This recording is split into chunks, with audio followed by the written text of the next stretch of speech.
This is what it looks like, the temperature sensor. I have a little bit of like a little bit of glue or something. Cái là cái máy cái cũ. Cái cũ đó, nó dơ này.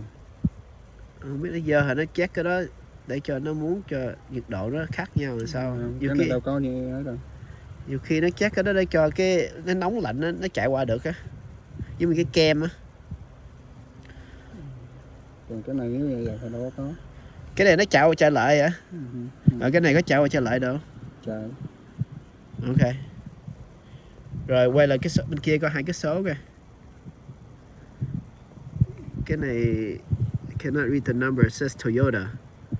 This O'Reilly is 24323. Okay, I gắn cục máy vô. So this is what it looks like in there.